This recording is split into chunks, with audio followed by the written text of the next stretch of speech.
Okay, so let's take a look at this notebook that I'm working on right now. I haven't gotten very far in it, so I thought this would be a great opportunity to show you guys kind of what I do. First off, I created this background image. What I'm doing to create my backdrops is I'm collecting up things that I think would work. Since this one's going to be over the time periods in art, I thought it'd be cool to have some old looking textural type things, some maps. I have a pocket watch here, and literally I am going through and I'm looking for images. And if you go to image and you search the web, you can find all kinds of things that you can use for your backdrops. One thing that I have learned to do a lot is look for things with transparent backgrounds. So as I'm searching for an image, maybe I'm looking for an old map, I'm going to add transparent background to it. And that helps me out because it doesn't have any kind of background image, like a white background or whatever. And you'll see this image that I used here is actually this image right here. If I were to pull any of those in, so say I like this, right? And I say, yes, that's what I want. I'm going to insert that in. I'm going to end up deleting it out. But to give you an idea, because I put transparent background, you can see in these areas right here, you can actually see through it. As I move that around, you can see what's behind in those holes. You see how that turned blue? If I would not have done that, then you're going to end up having a white background, and that just creates a problem. It doesn't look real enough. With that, once I have it where I want it, again, I'm going to delete this back out, but once I have it where I want it, I can go in and format that object to do all different kinds of cool things. So here's format. I'm going to go to format options. And I can add a drop shadow to it. I like adding drop shadows to things because it makes it look a little bit more real, a little bit more 3D. And so maybe I have a drop shadow on there. I'm going to go ahead and delete this back out, though, because I don't want that image in there. I like what I've got, my little pocket watch and my maps. I wanted that to be a leather-bound book. So what I did was I created a rectangle of a leather. So you can actually find different textural elements that way, too. I believe I just looked up... Oh, yeah. Okay. Leather. And look at all these. So you can go in and grab from any of those to create like a leather-bound book. So here we have something that's supposed to be, I guess, kind of like crocodile skin. So if I wanted something like that, I kind of wanted blue, which is why I found a blue one. Look at that. So I could go in and I could shrink it down to the size that I need. If I wanted to keep the proportions the same and I didn't want to shrink it, what I can end up doing is I can double click on it and then I can crop it down to whatever size I want to use. So maybe I only want to use that part of it. And then double click again and boom. I could actually take that, resize it and fit that part right there and use that as a book cover. But again, I wanted my blue one. Okay, so let's keep scrolling and taking a look at what I've done. So I always try to include a table of contents page. I also try to incorporate something where they're going to end up putting their name. Again, I haven't done that part yet. And then I'll probably have some kind of intro video here that reminds them what they need to do for this project. So as you can see, this one's got a lot of tabs. I create my tabs by just inserting shapes. I go to the shape button and then I grab, I think it's this one. Is that my rounded? Okay, so I grab this. And then I can actually make a little tab. Everything goes so slow on here. Okay, and then I can rotate that. There we go, 90 degrees is what you want. And that's basically what I did to build my tabs, okay? So you can see those are pretty similar in shape. And I layered my tabs the way that I wanted and use the colors that I wanted in here. I also made sure I matched those colors in here on the table of contents just for the ease for the students so they can look and go, okay, the yellow is the Middle Ages. Boom, there's Middle Ages. They could click on that and they can go to the Middle Ages page if they're in presentation mode. Now the links don't work in edit mode. It only works in presentation mode and I can show you all that at another time. Okay, but let's say I want to go to the prehistoric, right? So that's my slide 3. I'm going to prehistoric. I've got 5 minutes that I can get on each of these pages, so I'm going to kind of rush through a little bit. In fact, okay, so in the next video, I'll show you how to get some of the stuff in there for prehistoric. So I will see you in just a second. Okay, so now I'm back on the slide for prehistoric art. One of the first things that we would talk about in prehistoric art would be one of the oldest artworks that exists, and that would be images from the caves of Lascaux. I've got a couple of ways that I can do that. I can try searching for an image, and I can search the web for this image, and we'll see if it's there. Oh, spell it correctly. Lascaux cave art. Okay, so we're going to look and see. A lot of times the Lascaux caves are in there because it's not copyrighted imagery. So there's all these different pictures from the Lascaux caves. I like this one. This is a pretty classic one that gets used a lot. So I'm going to say yes, this is the one that I want. And that is going to insert in. Of course, it's usually going to be way too big.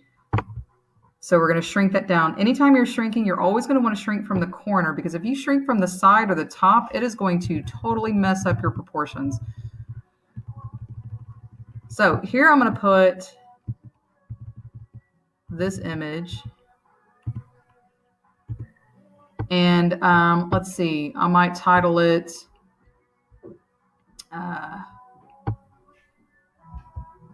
with prehistoric. So let's put a text box in here. That is not my text box. I want my text box. There we go. Everything is so slow when I'm recording. Prehistoric art. Okay, I always like to change the font, so of course you can always do that. Here we have Arial. I'm going to do a homemade Apple font. Kind of like that. Kids should be learning to read in cursive anyway. Okay, so let's make that a little bit bigger. So I can, nope, that's smaller. So I can come in here, make it a little bit bigger. I'm going to slide this over. Yay.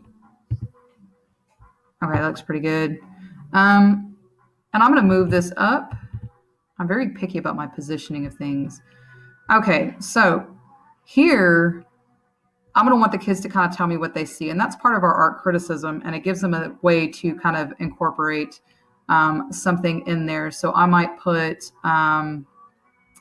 let's see, I like to add Bitmojis. So let me show you how I do that. I have a Bitmoji account. And when you have a Bitmoji account, it drops it in here. So I'm going to go Bitmoji. And then I might, one that I do often in these books is peeping. I know that sounds kind of crazy. And you can see, boom, there's that one right there. So I have to double click on it, and I'm going to copy the image.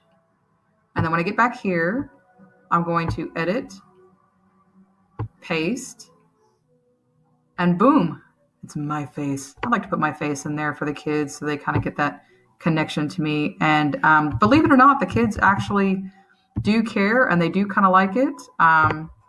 Mine have already made comments about the fact that they think it's really cool that it looks like me and I make my Bitmoji look like me. And at one point I made it look too old, and people were like, no, you made it look too old. Okay, so now I've got my little face peeking in here. I'm going to add a word bubble. So that's going to be under shapes. You can go to callouts, and you can get all different kinds of callouts. I like to usually use a rounded rectangle one, because I feel like that gives you the best typing space. So if I come in here and I do this, all right, and so that's going to make my call out shape. I wish this moved. It moves a lot faster when you're not recording. Okay, so I want this to move. So I'm going to, no, I don't like the way that looks. Let's move this a little bit. So we're going to go over, over, up, up, over, over, up. All right, now I'm going to take this little spot here, and I'm going to aim it more at me because I like that better. Okay, I can change the color of this call out. Maybe I want it to be a bright color, or maybe I want to keep it more neutral because everything else I've got going on is kind of neutral. So maybe I will make it a lighter color of some kind, like that. And then I can type in a question. I see my 30 seconds is fixing to hit, so I will finish this in just a second. Okay, it's only like the 500th try. So I am going to add in a text box right here, and I'm going to put for them to describe what you see. And this has to do with our critiquing art. We we have a certain process for critiquing art, and describing what we see is the first step to that. So it's kind of a good way for them to practice that. What I'm going to have down here is I'm going to be preparing for a link. Now, you're going to want to add the link to the version you're going to push out to the students. This is my template version so that I can edit all the little pieces in there, anything that I want to edit. Click here to learn more about the Caves of Lascaux. Okay. So what I'm doing here is I'm kind of setting up for them to be able to follow some links. So I'm going to change the color of this because, the kids are used to links being a certain color. I might make it like a blue color. Click here to learn more about Lascaux Caves. Now on this one, I'm not adding the link on this page. You'll notice right here, I have a template form. Now I've already saved this as a copy, and I'm going to show you how this works. So you see how it says copy of. I'm going to delete that part out, and then I'm going to switch out template for student. And that student version is the version that they're going to be editing. Let's see, I'm going to slide this down just a little bit. So if I go to slide 3, I will eventually have in here stuff that they are going to be doing. So let's go back. On this version, I don't want them to be able to click anything, move anything. They can delete stuff by accident. They can move stuff by accident. I don't want them doing anything to any part that I don't want them changing. It's kind of like when you give them a worksheet. They can't edit anything on the worksheet. They can only add their part to it, and that's kind of what you want to do here. So here I have all the stuff prepped. On this side, I'm going to actually put a video in there, and I want them to be able to explore those Lascaux caves, okay? And so I'm going to put in here another text box, and I'm going to say, let's see, watch this video and tell me what you imagine it would have been like to discover these caves. Okay, so that's kind of a storytelling type thing for them. It's a great way to incorporate other types of subjects.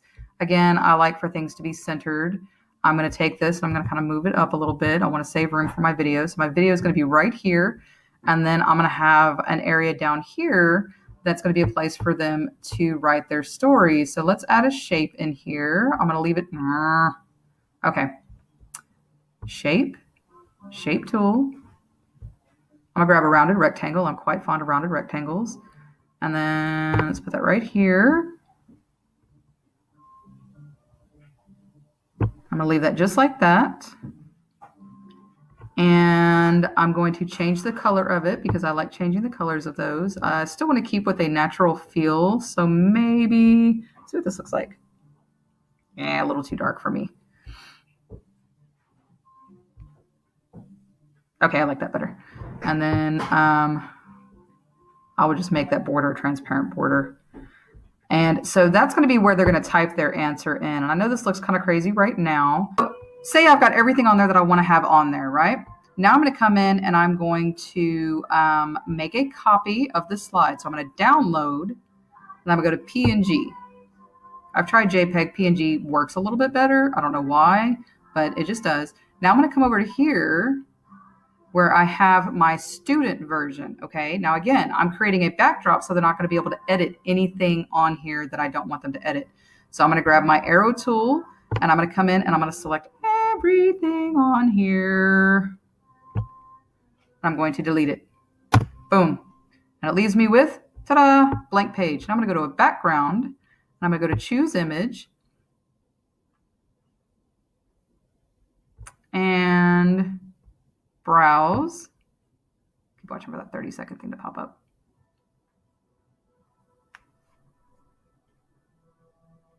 It'd be so much cooler if my computer worked as fast as I did. All right, so the most recent thing I did right here. This is going to be my image. I'm going to open it up and come on. kind of at the end of where my internet is. I'm not at my house. I'm kind of across the street from my house right now. Okay. All right. So then you're going to click done. And boom. So now it pops up. It does not matter where I click on here. I'm not going to be able to grab anything. Now I need to add the parts that I want my kids to be able to edit. So I'm going to create a text box here. And I'm going to just put that text box in. And I'm going to put type your text here. I like to change the color so the kids recognize that there's something that they need to change. Let's see. We'll do pink. Why not? All right. And I'm going to need another one of those. And what I do oftentimes is I just go edit, duplicate. It gives me another one. And I just move that bad boy where I want it. I just grab it. That'll be quicker. All right. So now we have a text box there. And then I want to add that video and the link. So let's see if I can add the link first. All right. So I had, was it right here? Yeah. Okay. So right here, I had the LASCO thing that I wanted to use as a link for more learning. And I'm going to copy that. And I'm going to come back to, there it is, 30 seconds. I'm going to come back to my time periods, student, and I'm going to create a link down here. And I will do that in just a second. All right. So I want to show you how to add those link boxes. All we have to do is we're going to create a shape. So I'm going to go to shape. Right here. I like the rounded rectangles. I don't know why. It's my favorite. I'm going to create a button, basically. Okay. Now, by double clicking on that, it allows me the option to create a link. And I'm going to paste that link that I've already done. And I'm going to apply that right there. Now watch this. This is really cool. Even in edit mode, these kids can come and they can click there and it will pull up that link. All right. So if they click on that button, now they have this and they can click on that and it will take them to that web page that I want them to go to. All right. Now I don't want my link to be, of course, a white button. So what you do is you click on it and then you're going to come up here to color and I'm going to say transparent and the border transparent as well. Now, what the kids think is if they're coming in here, they can click right here where it says click here, and it's still going to open up that link. Boom. And just to double check, if I click on that link, it actually takes me to that page, so they get that extra learning in there. Be cautious. Make sure that any links that you add are school appropriate. I would assume that the Ancient History Encyclopedia would be pretty school appropriate, but I would just scroll through it and just kind of make sure that everything looks good before I actually push it out to the kids. So right now, this hasn't been pushed out to the kids. Okay, so I'm going to back out of that, go back where I was. So now I have my link. And the last thing I want to do is I want to insert a video. So I'm going to insert video, and it should pull up the option to do a YouTube search. And I'm going to click in here. I'm going to say Caves of Lascaux. I always misspell it when I'm typing. Caves of Lascaux virtual tour. And let's see what they give me. I know there's a website that gives you a really cool virtual tour where you can actually move around in it, but with YouTube, it's going to be a little bit different. So maybe I want...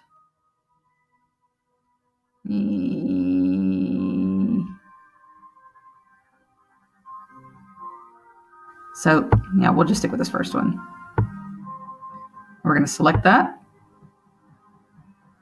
Now, those things are going to be really big. And we want to shrink it down. Again, you're always going to grab by the corner. Okay. So now I have this video, right? It's really hard to kind of line this up when I'm doing a recording. Okay, that's close enough. That looks all right. All right. So even in edit mode, again, these kids should be able to pull this up and it will give the video. So they can go in and they can watch this video. You can pull up a video playback thing up here.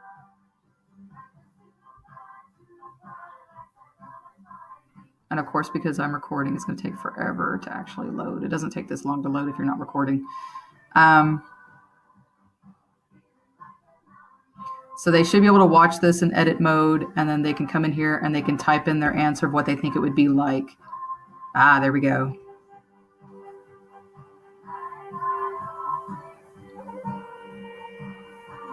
I mean, how cool is that? I mean, they're getting to actually explore that cave. Again, reality is there are going to be a lot of kids that don't actually open up videos and look at anything. There are going to be kids that just sit there and type in answers without caring what they do. But for those kids that do have an interest, I mean, this is just added educational stuff for them. It's really neat. I'm going to close this up because I don't really need to see all that. It gives me a nice bigger view. So yeah, they can go in there. They can type in their answer here. They can type in their answer here. They can click to a link. They can't click on anything else out here. Now, anytime they click anywhere on the page other than the video, it's going to stop that video, and that's fine. But they can click anywhere on here. And yeah, that's kind of what we do. So that is how I have been creating my notebooks. So, you know, kind of play around with it, see what you can do, add your own touch to it. If you have any questions about how to make your own notebook shapes and stuff, I can help you with that. But there's also great ones that you can find on the internet that are free templates. Enjoy. And if you have any questions, just reach out to me. All right. Thanks.